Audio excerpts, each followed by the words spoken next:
Assalamualaikum warahmatullahi wabarakatuh. Berjumpa lagi di channel kesayangan Anda, Media Pergerakan Indonesia.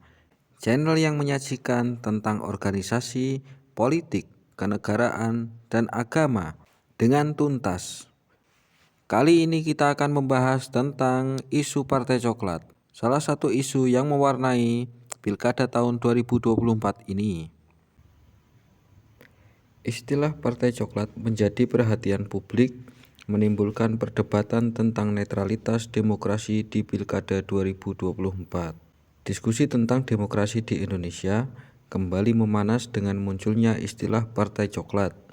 Istilah ini disoroti oleh beberapa politisi, mulai dari anggota DPR hingga pejabat partai besar, sebagai simbol penyimpangan demokrasi menjelang Pilkada tahun 2024.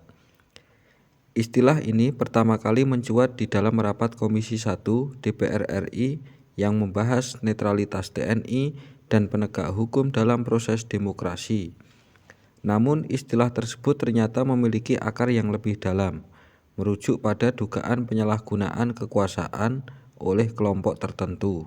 Dengan berbagai pendapat yang mencuat, isu Partai Coklat ini tidak hanya menjadi wacana politik, tetapi juga mencerminkan kekhawatiran terhadap masa depan demokrasi di Indonesia.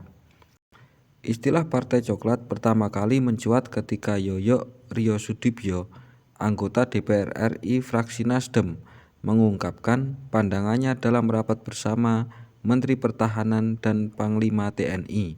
Menurut Yoyo, netralitas TNI sangatlah baik, tetapi demokrasi Indonesia yang brutal membutuhkan tindakan tegas terhadap penyimpangan seperti politik uang dan kampanye hitam.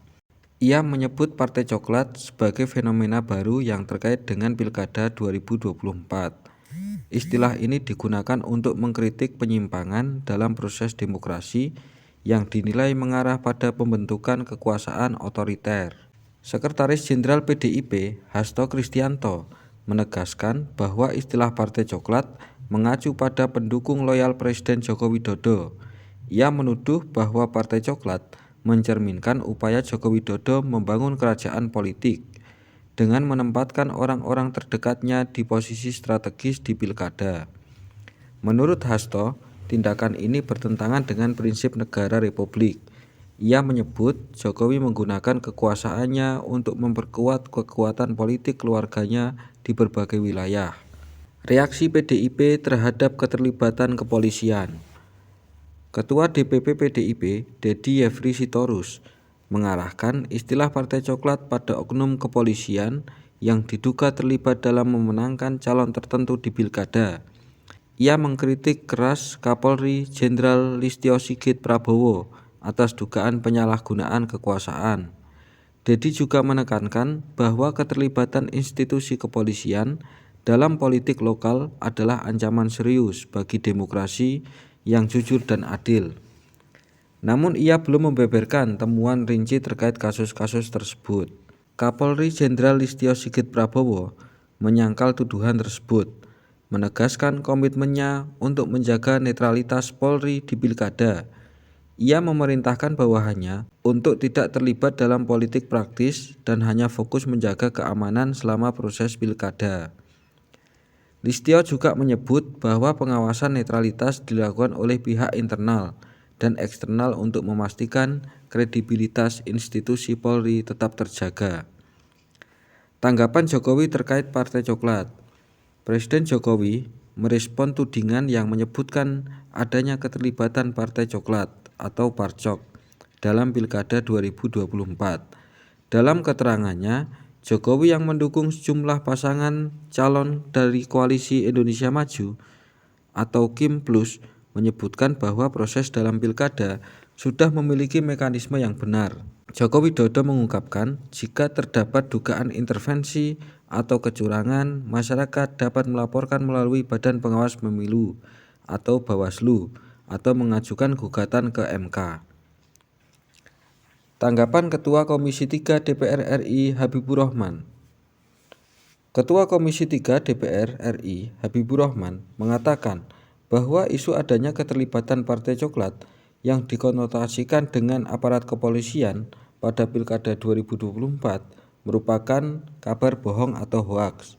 Apa yang disampaikan oleh segelintir orang terkait Partai Coklat dan lain sebagainya itu adalah dikategorikan sebagai hoaks, kata Habibur Rahman saat konferensi pers di ruang rapat Komisi 3 DPR RI di Komplek Parlemen Senayan, Jakarta, Jumat 29 November 2024.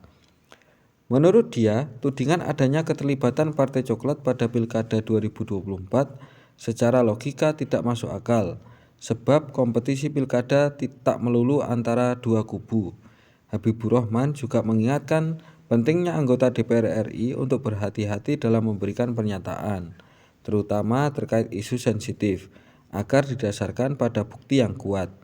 Ia mengungkapkan bahwa pernyataan yang tak berdasar dapat menciptakan situasi tidak kondusif dan berimplikasi pada persoalan etik di Mahkamah Kehormatan Dewan atau MKD. Dampak istilah Partai Coklat terhadap demokrasi. Isu Partai Coklat menunjukkan bahwa demokrasi Indonesia masih rentan terhadap penyalahgunaan kekuasaan. Istilah ini juga menjadi simbol kritik terhadap sistem demokrasi yang dinilai cacat, terutama dalam memilih pemimpin daerah. Para pengamat politik menyarankan bahwa isu ini seharusnya menjadi momen refleksi bagi semua pihak untuk memperbaiki sistem demokrasi di masa depan. Apa itu Partai Coklat dalam konteks Pilkada 2024? Partai Coklat merujuk pada dugaan kelompok atau oknum yang menyalahgunakan kekuasaan untuk memenangkan calon tertentu di pilkada. Mengapa istilah ini menuai kontroversi? Istilah ini menimbulkan perdebatan karena dianggap mencerminkan penyimpangan demokrasi dan penyalahgunaan kekuasaan oleh institusi tertentu. Siapa yang pertama kali menggunakan istilah ini? Istilah ini pertama kali diangkat oleh Yoyo Riyosudibyo dalam rapat DPR RI dan diperkuat oleh Hasto Kristianto dari PDIP. Bagaimana reaksi pemerintah terhadap tuduhan ini? Pihak kepolisian dan pemerintah menyangkal tuduhan tersebut dan berkomitmen untuk menjaga netralitas dalam pilkada. Demikian uraian video di atas berkaitan dengan Partai Coklat yang mewarnai pilkada tahun 2024 ini. Semoga menambah wawasan bagi pecinta media pergerakan Indonesia. Sekian, wassalamualaikum warahmatullahi wabarakatuh.